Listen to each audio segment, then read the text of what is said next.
Welcome back. And as I promised, I'm going to be taking a look at gold. I'm not the only one looking at our gold. Here it is, the front page, Wednesday, February the 13th edition of the Ghanaian Times. Government will stop them. And this is the president talking about foreigners engaging in illegal mining. The president has pointed out that small-scale mining is the exclusive preserve of Ghanaians. And as such, the government would not allow the industry to be flooded by foreigners. Now, the president said that unlike the perception being held in certain circles that foreigners were given these licenses, foreigners were not given licenses to engage in small-scale mining. And he also added that local people, we the Ghanaians, normally act as frontmen for foreigners as far as the granting of mining licenses was concerned. Now, that question of local content in small-scale mining is interesting because the president made all this known when the Eastern Regional House of Chiefs, led by their president, Osajefo Amotia Afori-Penny, called on him at the Flagstaff House yesterday to congratulate him on his election victory. Now, this is something that doesn't seem to be going away. The mining menace of foreigners. With me in the studio is Ben Aryee. He's the CEO of the Minerals Commission, and because the phenomenon of foreigners illegally engaging in mining is becoming a menace in our society, more so when some of these foreigners appear to have illegally armed themselves to, well, protect themselves and also thereby to terrorize the communities in which they are mining. It is common these days to read in newspapers, hear on radio, watch on television reports on illegal foreign mining by illegal foreigners. Good morning and welcome to Sunrise. Thank you very much. The Mining Commission. What does the Mining Commission think about what it is that makes illegal mining by foreigners bad to the development of Ghana? I mean, considering the fact that in many instances we think that the miners are just subcontractors. The actual front people are Ghanaians. Thank you very much. Let me say that the laws of Ghana allow foreigners to be involved in mining, but not in small-scale mining. Not in small-scale mining? Not in small-scale. How do you define the difference between small-scale and other kinds of mining? Okay. The laws of Ghana basically have two scales of mining, large and small. Small-scale mining is defined as mining on an area up to no more than 25 acres, and which is limited to Ghanaians who must be 18 and above. Repeat that for me. If your area of operation is no larger than 25 acres, and it is being worked on by Ghanaians who are older than 18, you are within the limits of the law of small-scale miners. Generally, that's what small-scale mining is. But to qualify to operate in there, as I did say, you must be a Ghanaian, and then the requirements to get involved are much less stringent than in the large-scale sector. The sector is intended to provide livelihood for Ghanaians who don't have much of capital to invest. So it requires basic implements to just eke out a living, as it were. And so that small-scale mining, those who think they have a lot more capital, Ghanaian or foreign, and would want to come in with large equipment and so on, are expected to operate in the large-scale sector, which requires a whole lot more of you.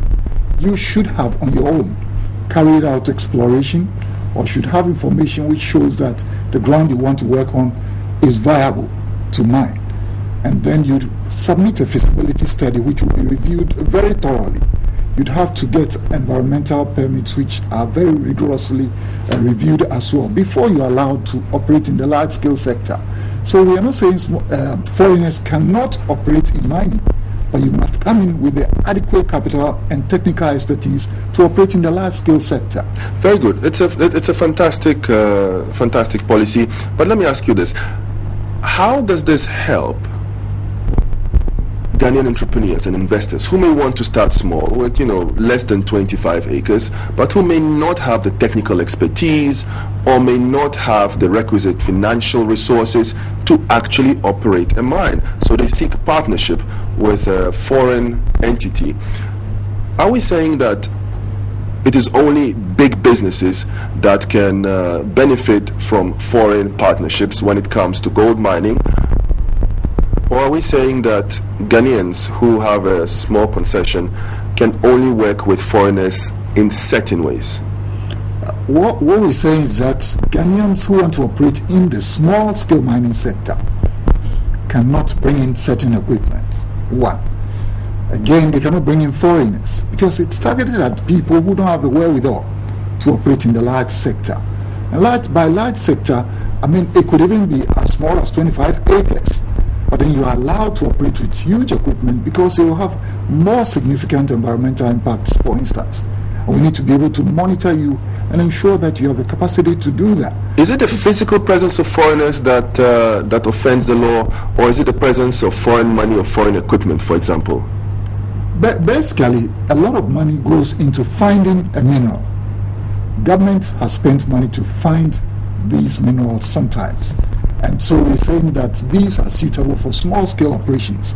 We want to limit it to Ghanaians. I mean, if a foreigner wants to find a mineral, he's got to spend the money to find it. And then having found it, you have every right. A Ghanaian could do that as well. But we have people, lots of people, who cannot spend to find a mineral. Ghanaians. I want to be sure we provide for them as well. That's why the small-scale mining sector was created, to ensure that every Ghanaian who wants to get into mining, even if you don't have much money, can still get into mining. So that's the context of the small-scale mining sector. What is the history of foreign participation in small-scale mining in Ghana? Okay. How far back does it go, and why is it all of a sudden such big news? It's been around for a while, but maybe on a very small basis. But it's suddenly taken on a very alarming proportion of recent times. We've not exactly been helped by the gold price. Whilst the gold price has helped us in that it generates more revenue for people who are operating legally, it also makes it very attractive for everybody to want to get into gold. So you find that they are Ghanaians who are operating illegally because all they need to do is to get a little bit of gold. So they don't get the right permits. They just walk across and dig a pit here and wash a bit of material to get some gold, and that's quite a bit of money, and so on. So they've got involved. But beyond that, they found that if they bring in foreigners who are readily available now, they can work on a much larger piece of area in a very limited space of time. And so that sort of symbiotic relationship has been spurred on by an attempt to attract investors into the economy. A major part of it really is that a number of foreigners have been registered to provide rental of equipment. And that's a matter we're discussing with the relevant agencies. You're reading my mind, because that's why I picked up the paper. What exactly is it that government or the Minerals Commission can do to interrupt this or to intervene in this in a way that would not hurt local entrepreneurs and that would actually help everyone in general, the whole country, the people living in the communities, and those who are trying to be entrepreneurial miners? In the small-scale mining sector, we'd want to limit it to those who cannot afford to do anything better than that. Yes, but what is it that you can do to stop the activities of foreigners in the small-scale mining sector? Minerals Commission on its own may not be able to do what it takes to stop it, but it can do a lot. A lot of it is sensitization and education, which we're doing, but that's not adequate. It's not adequate because there are a whole lot of other things that need to be done. For instance, the management of access to these huge equipment in the small-scale mining sector, which has become a menace. I don't think it is becoming, it already is. When it starts generating conflicts, it's already a menace. So we are in dialogue with agencies like the GIPC and others which are promoting investment into sectors beyond mining, which could potentially affect mining. Because, for instance, a number of foreigners are registered through the promotion of the GIPC to provide rental of equipment. And we found out quite a number of them have ended up getting into the small-scale mining sector. So we are in discussion with the agency to try to manage that aspect of it. But sir, considering that we were once known as the Gold Coast, and we have such a huge and thriving gold mining industry, are there any instances of Ghanaian entrepreneurs going to mine in foreign countries, and they're coming up, in this sort of situations with the regulatory authorities there. Is there a mirror version to the story, or are we the only ones suffering from the influx of the activities of foreigners? Indeed, I'm told that in Mali, you'd find Ghanaians working. Maybe not on the scale that we have. You find Ghanaians working there, sometimes illegally, and they always have brushes with the security agencies and so on. Actually, across West Africa, wherever you find gold, you'd find that there is some cross-border migration of people who want to do mining and so on. So there are Ghanaians working in some other West African countries.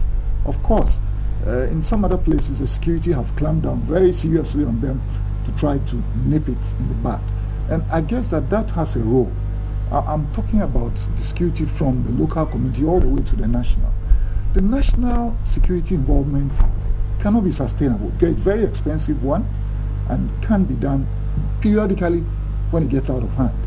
But I guess that local management is really where we need to be looking at now, which has not been that forthcoming. So I'm very happy that that's an interesting point you just made. How much information, accurate information, do we actually have when it comes to where this illegal mining is going on? How do the foreigners who engage in it sell their products? How do they repatriate their profits? What are the legal or diplomatic backgrounds to some of these activities? Do we have the information in each case? Because 25 acres is a big plot of land. And if you're going to bring machinery and setup, it takes a lot of time and money. I would think that our reaction speed has been a little too slow. That's very true. I will agree with you. That's why I emphasize the local involvement. That's very critical. Because before operations get to the attention of the national agencies, it probably would have taken place for quite a while. For instance, the pollution of our water bodies. It's now so commonplace. But it started locally. Dredges were not imported. A number of them were fabricated in the local community. They saw it and nobody talked about it until the water bodies are polluted and so on. So the ecology. I wish we had time to go into the environment. I want to ask you one last question before we wrap up. What would you advise Ghanaians, at the local level, to do to regularize their operations in terms of, their possible partnerships with foreigners that may actually be at the negotiation stage or operational on the ground? What would you advise everyone to do?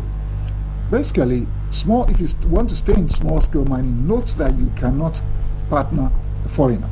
It must be a Ghanaian thing.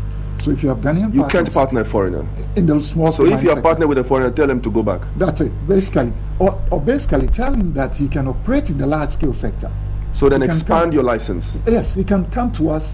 We will not give him areas which have been designated for small scale mining because government has spent money to identify these. He ought to spend money to find the area himself, and then we would help him to get a license to operate properly. We want to also bring on the assemblies particularly, especially given the context of the president's statement. I hope that it will send a signal to them that it's not acceptable for them to shield, condone with, and even the chiefs, but to ensure that we operate properly. Yes, let's help Ghanaians to operate in the small-scale mining sector. If anybody else can't, let's get them to see the Minerals Commission. We'll help them to get a large-scale mining license so that they can operate properly and be supervised to do such. Thank you very much, Dr. Benai, CEO of the Minerals Commission of Ghana, responding to the statement by the President that the government will take a firm step to disallow foreigners from engaging in small-scale mining activities in the country, quote unquote.